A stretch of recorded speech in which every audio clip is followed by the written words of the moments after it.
పులివెందుల్లో పాగా వేయాలని తెలుగుదేశం పార్టీ ఆశిస్తుంది. వచ్చే ఎన్నికల్లో పులివెందుల్లో పసుపు జెండా ఎగరేస్తాం అని చెప్తున్న తెలుగుదేశం పార్టీకి ఇప్పుడు ఉప ఎన్నికల ద్వారా మరొక అవకాశం వచ్చినట్టయింది. పులివెందుల జడ్పీటీసీ ఉప ఎన్నికల్లో ఇప్పుడు తెలుగుదేశం పార్టీ తొలుత అభ్యర్థిని పెట్టాలా లేదా అనే దాని మీద అనేక రకాలుగా మళ్ళా గుల్లాలు పడినప్పటికీ ఆఖరికి బీటెక్ రవి భార్యను బరిలో దింపేసింది. ఒకవైపు బీటెక్ రవి భార్య, రెండో వైపు దివంగత జడ్పీటీసీ తనయుడు హేమంత్ రెడ్డి రంగంలో దిగారు. దాంతో ఇప్పుడు ఇరువురి మధ్య పోటీ నువ్వా నేనా అన్నట్టు సాగుతుంది. ఇరు పార్టీలకి అత్యంత ప్రతిష్టాత్మకంగా మారింది. ఈ ప్రభుత్వం అధికారంలోకి వచ్చిన తర్వాత జరుగుతున్న తొలి ప్రత్యక్ష ఎన్నికలు కావడంతో ఖచ్చితంగా పులివెందుల్లో సైతం తామే గెలుస్తున్నాం అని చెప్పుకోవాలన్నది కూటమి నేతల వ్యూహం.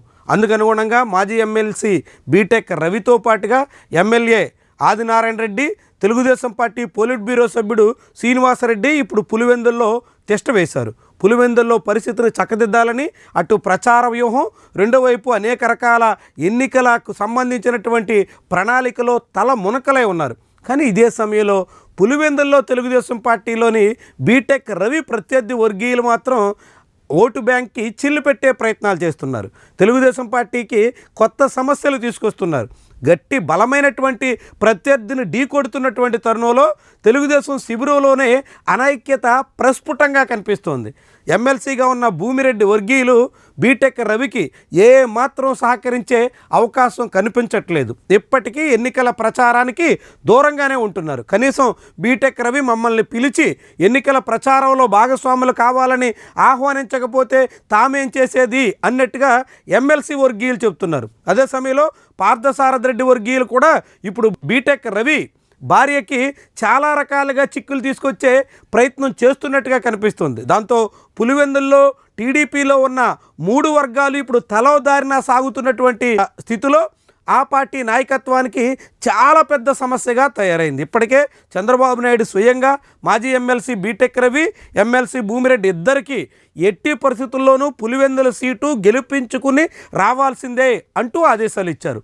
పులివెందుల చేజారి పోకుండా చూసుకోవాల్సిందే అంటూ స్పష్టమైనటువంటి ప్రకటన చేశారు. అందుకనుగుణంగా పక్క నియోజకవర్గాల నుంచి వచ్చినటువంటి ఎమ్మెల్యే, పోలిట్ బ్యూరో సభ్యుడు అందరూ పులివెందుల పనిలో ఉంటే అటు భూమిరెడ్డి వర్గీయులు మాత్రం మాకు సంబంధమే లేదు అన్నట్టుగా సాగుతున్నటువంటి తీరుతో తెలుగుదేశం పార్టీ శ్రేణులు తలలు పట్టుకుంటున్నారు. ఒకవైపు వైఎస్ఆర్సీపీకి బలమైన పునాది ఉండడం, గట్టి నాయకత్వం ఉండడం, పల్లెపల్లెన వాళ్ళందరికీ అనేక రకాలైనటువంటి విస్తృత నెట్వర్క్ ఉండడం, ఇలాంటి స్థితిలో పోటీ పడుతున్నటువంటి తెలుగుదేశం పార్టీ కనీసం పరువు నిలుపుకునే స్థాయిలో ఓటింగ్ అయినా తెచ్చుకోవాలంటే బలమైనటువంటి ప్రయత్నం జరగాల్సి ఉంటుంది. కనీసంగా సమిష్టిగా పోరాడాల్సి ఉంటుంది. కానీ ఇక్కడ ఆ సమిష్టి తత్వం కరువయ్యి తలోదారి అన్నట్టు సాగుతున్నటువంటి తరుణంలో టీడీపీ అధిష్టానానికి కూడా కొత్త కలవరం కలిగించే స్థితిలో పరిణామాలు ఉన్నట్టుగా కనిపిస్తుంది. సిట్టింగ్ సీటు చేజారుకు పోకుండా చూసుకోవాలని కడప ఎంపీ అవినాష్ రెడ్డి స్వయంగా పులివెందుల జడ్పీటీసీ ఎన్నికల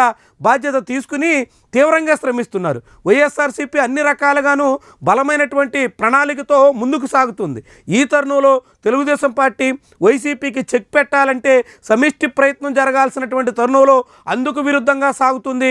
తమ మధ్య అనైక్యత ఉన్నటువంటి అంశాన్ని స్పష్టంగా చాటుతుంది. తెలుగుదేశం పార్టీ క్యాడర్లోనే అయోమయాన్ని కలిగిస్తుంది. టీడీపీ ఓటర్లలో అనేక సందేహాల్ని పెంచుతుంది. ఈ పరిస్థితుల్లో పులివెందుల్లో పట్టు సాధించాలన్న టీడీపీ నాయకత్వం లక్ష్యం ఏ రకంగా చేరగలుగుతుంది, ఎంత మేరకు జగన్మోహన్ రెడ్డి సొంత ఇలాకాలో ఆయనకు పెట్టని కోటగా భావిస్తున్నటువంటి పులివెందుల కుంభస్థలాన్ని ఎలా కొట్టగలుగుతుంది, ఇదే కీలకమైనటువంటి అంశం.